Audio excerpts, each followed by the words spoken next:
Okay, so we're about to get started, and this is a general overview slide for and presentation for Go Africa LLC, Go Africa Trading, and our value proposition and our proposal for development of processing facilities and a trading platform for Africa.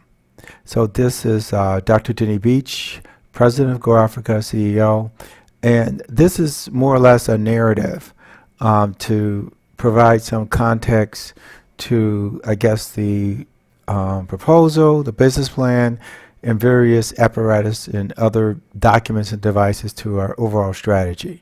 So I'll try to keep it more conversational and to give you the general intent of Core Africa and our initiatives in Africa.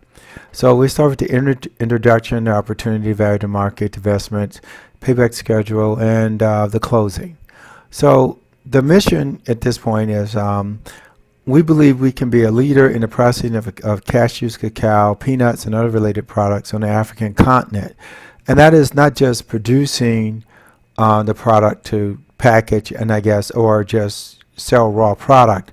Our goal is to produce the byproducts of such commodities, in essence, to provide a higher value add to the customers, which are first tier, second tier producers of candy bars, milkshakes, etc., or just faint cashews, flavored cashews, etc., or chocolate bars, so that we offer it intrinsically a lower price in the whole value equation of producing such commodities, and also providing a value add to Africans in general, as far as the value add of the commodities themselves.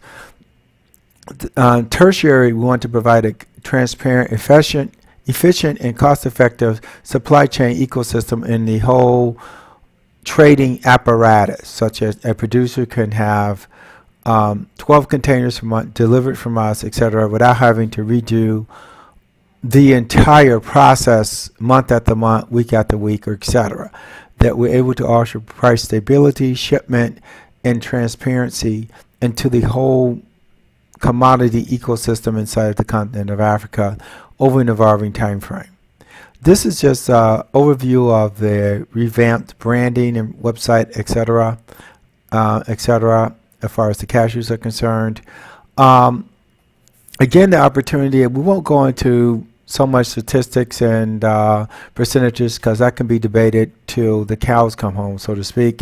Africa provides over 50% of the commercial global cashew production and over 60% of the cacaos.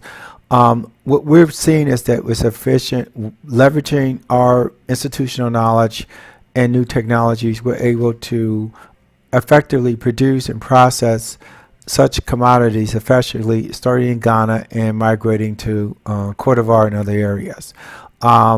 We intrinsically believe in worker training, far as mitigating risk and also adding more efficiency and value to the whole value equation. The same with healthcare, in the sense that we want to be able to intrinsically have some depth in the workforce and consistency, and we believe that healthcare intrinsically could add to that.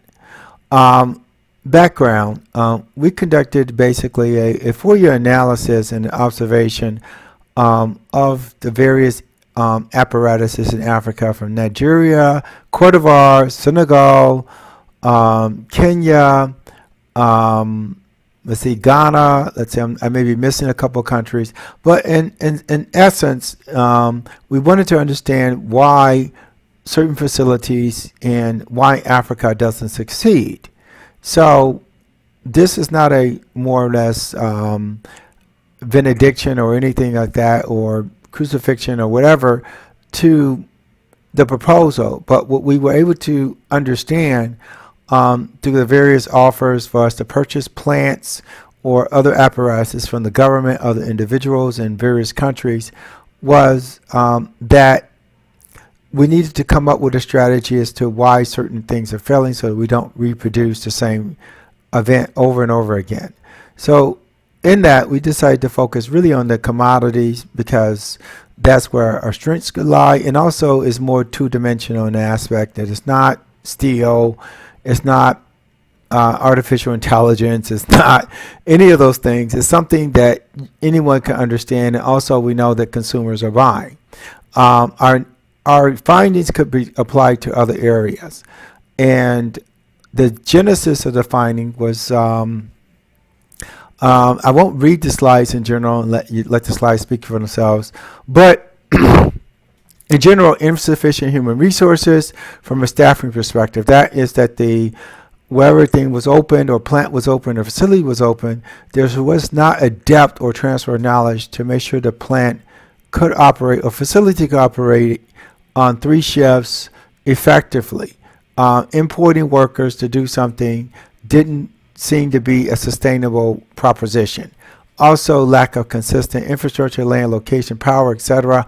If those issues are not addressed, the plant could have issues, inefficient in staffing, and the fact that power's out one day, etc. It can't meet its production schedule, and so the numbers fall by the wayside.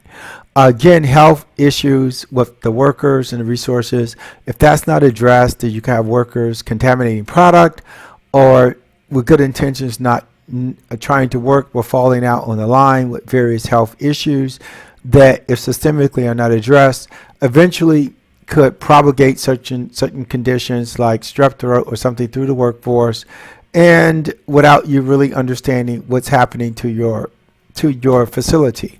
So not addressing those issues from a manufacturing perspective and saying, hey, we just here in the country to produce, is a recipe, in our opinion, to failure.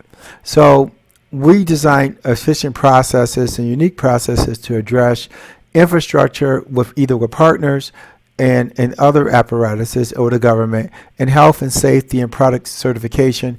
We believe that should be done up front so that the facility is not retrofitted, and that you're passing health standards and all those various ICO standards intrinsically up front. Again, human resource management deals with the health and just the worker training apparatus, and the manufacturing equipment deals with the unique need for equipment that is able to survive in Africa tropical environments and resilient enough for repair to produce on a sustained time frame, meaning it's not sensitive to moisture, not sensitive to temperatures, and can be repaired or fixed with local resources, and not having to wait 3 or 4 weeks for shipment from Germany or Japan or the U.S. or something. We would consider that a little bit unsustainable. So our short-term marketing plan is to build on simple messaging, expand existing production, grow our footprint with Amazon, and work ourselves backward in our supply chain. Leveraging new packaging, the brand with our GTN barcodes, and eliminates SKUs creep or product creep, that we would want to go with a global size and global brand from a packaging perspective to minimize the SKUs, even from a language perspective, so that one package can serve or go as far as it can in a given marketplace. We realize that there could be issues with French or Arabic on the back, and that we may have to have separate SKUs for that. But the goal is to have a SKU that is pretty transparent across and flexible across an environment to minimize the number of bags and SKUs which affect costs. We want to increase scale and profit margins by leveraging size, scale, purchasing power, and etc. to increase our profit margins. And we want to continue to introduce complementary products that we may find in the local marketplace, such as teas and others, that have synergy to our existing infrastructure. Like, for example, something that's far out, like processing mangoes. Mangoes are, because we would need refrigeration units and things of that nature. That's a perfect example of something that could be done years away or in its own separate facility that has any synergies with our current apparatus of products that are shelf stable. We would want to leverage and continue to fulfill existing orders and continue to leverage the trading platform and for long-term contracts. And I can elaborate. Say, for example, we're producing cashews, W120s, and a buyer's looking for more than we produce or somewhat like that. We would go to the open marketplace in Cote d'Ivoire and others and procure those and fulfill the order so that the buyer only had to deal with one individual, one entity, and fulfill that supply chain consistently month to month, week to week, without having to redo the whole process. We realize that it may not be the best priced contract at point, but overall, the fact that the transaction costs are lower, the shipment is arriving on schedule, being integrated as they're producing their product, it has demonstrable value higher than the fixed cost of a particular commodity. We continue to work with the wholesalers and retailers directly in regard to white labeling or even private labeling. Long term is again to expand to Cote d'Ivoire, Nigeria, and continue to promote the brand in the larger community with trade shows and community tours, which we currently do and perform. The top 10 importers of projects of countries we're targeting are China, and I will elaborate with that. China is looking, from what we can gather, for processed cashews, but with a mixture on top, say like barbecue mixture or sesame mixture or seaweed mixture on top of the cashews, which makes it a fixed product. Same with India, the US, Europe, Italy, Spain, Russia, Tunisia, Turkey, the Arab Emirates, Saudi Arabia, Canada, Vietnam, in the sense that we're looking to offer the produced product for the market, whether that's private label, meaning they're asking us to produce a particular blend or formula for them, such as cacao powder, or they want to take the product full force to with their own custom bags and the like and packaging. We're willing to do that where the numbers make sense and also for the value equation. We're not looking to compete in a market where someone is private labeling with our product, unless some agreement can be worked out with that particular individual or companies ahead of time. List of products we're looking to produce: cocoa butter, cacao nibs. I would spend some time on that. Nibs are what chocolatiers and others that make chocolate products would look to purchase, so they don't have to do the roasting and etc. for the nibs. The nibs are more stable than the beans themselves. Cocoa powder, cocoa liquor, cocoa bricks, they're all on that same lineage of that someone's looking for cocoa bricks to crush into cocoa powder, etc. And a certain mixture of cocoa butter to the actual powder is with specific formulations, and that could be a long-winded conversation, so I'll move on. But there are specific blends that someone just wants to drop our particular formulation, their formulation in their product, and continue their production, which lowers their overall production costs. Cashews, whole cashews, raw cashews, cashew pieces. Those cashew pieces fit the niche of people who are making bars or protein bars or nutrition bars or other mixtures that require cashews, where they don't necessarily need to produce by the nut, by the whole kernel, and we can provide that at a favorable price point.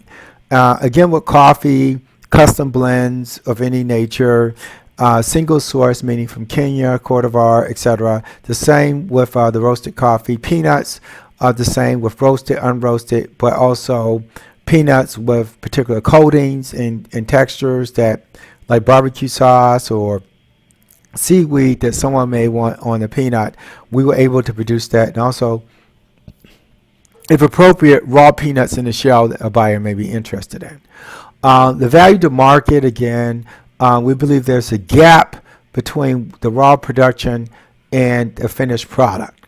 And I won't go into the numbers per se, but generally, if we're producing the byproducts of products, it helps the buyers because they're already getting a finished product, and it also lowers the waste product that's shipped in shipment, which again lowers the cost of product. In a sense, for example, a container, a 20-foot or 40-foot container of processed kernel cashews weighs a lot less than the burlap bags of cashews. So that alone, plus the fact that it's been processed, lowers the finished cost for someone relative to price and allows them to use the more stable product sooner and more efficiently. So I'll skip this and go into far as the facilities are concerned. It repeats itself a little bit, but the coffee processing and cashew processing facilities are in a free trade zone, which allows us certain advantages that I won't have to go into from a cost perspective in this operation, and allows us direct access to ports and also to the old ECOWAS market as far as importing. Say we can't get peanuts from Ghana, we can import them from, or coffee, we can import them from Nigeria, from Cote d'Ivoire, duty-free, tax-free, and process them effectively. The same with the cashews. Cashews are their own separate entity in the sense that, if you understand cashew processing, most of it goes to Vietnam or to India and then is resold and packaged. But the simple fact that we're processing the cashews in Africa and shipping them to the buyer inherently should lower the cost and increase efficiency. With something that's kind of proven, we will prove that out in real time soon enough. The peanuts, same thing. Nigeria has the most peanuts, Ghana has peanuts, but processing the peanuts and shipping them directly will have the buyers have a more cost effective and also can get custom brands, custom peanut types, etc., or even private label and white labeling. The same with the cacao processing. We could process cocoa powder, cocoa butter, liquor, or any apparatus put in custom formulations that a customer may be looking for. So as you can tell, the trading platform serves the purpose from Go Africa LLC, but it allows Go Africa LLC to more or less visualize its products to the market and also allow us to merge purchasing from other vendors to satisfy the customer requirement and more or less level or provide some price stability and consistency to the trading, ordering, processing, logistics of commodities. Say someone's looking for cashews. There's no reason why someone should have to renegotiate buying cashew W180 month after month or every quarter for essentially the same product that they're looking for. What we're hoping to gather from that customer is maybe we could process the cashews further, crush them or something, to give them the true value that they're really looking for, so that they lower their true cost in the long term. That's really one of the fundamentals what we're pushing. I think I spoke enough about the platform and its inherent piece. Cashew kernels, I'll spend some time with that for individuals who may be listening that don't understand cashews inherently or other products. The kernel and others could be made into, let's say, in the cashews, cashew balm, cashew oil, or the shells themselves to be used for sandblasting and others, the cocoa butter and other byproducts that we will produce intrinsically because we will be manufacturing or processing the product. On that itself, I'll go a little bit into the sales strategy. We would leverage the whole broker community and the whole trading community. So we're not competing with brokers. If brokers have an existing relationship, we will honor that relationship per the negotiated agreements, but we will also reach out to customers during trade shows and others to try to seek what the true value the customer is looking for the product. And the more we can get into the customer's value chain, the better off it is for the broker, for the customer, because we will intrinsically lower their costs. We've been able to prove that with certain customers asking for certain blends of cocoa powder that in essence means they're using it to make bars or something that they want to drop into the product instantaneously and then blend in. That's the type of cooperation in the customers that we would be looking to achieve over the long term. Again, we would, participate in the usual trade shows, conferences, social media, and the like. But we believe fundamentally that if we're delivering cost savings and and to a customer, word of mouth of what we're doing in Africa for Africa commodities would spread, and we would inquire more customers by word of mouth, particularly the tier 1, tier 2, and tier 3 players. A lot of that will be consistent on what we do at the ground game, and us delivering month to month, year to year, quarter to quarter on what we promise to a customer. And again, I just firmly believe that by the partner with the customer, we will work on their efficiencies and what we can do to lower their overall costs of them producing, say, candy bars or protein bars or nutrition bars or certain mixtures or even snack items that make the whole value system to the consumer be more cost effective with regard to commodities and other items from Africa. And so on that, I think I've pretty much covered the overall narrative, and we look forward to your interest, your questions in regard to Go Africa LLC, Go Africa Trading, and the Go Africa team and our initiatives in Ghana, Cote d'Ivoire, I'll make sure I mention every country, Mozambique, Kenya, maybe Senegal, maybe Congo, as an evolving time frame. And again, I mentioned that not so much in that we have a fixed time frame. We will only enter such markets as the numbers dictate and as it's prudent to do so. So again, thank you for your time, and we look forward to hearing more from you. Thanks.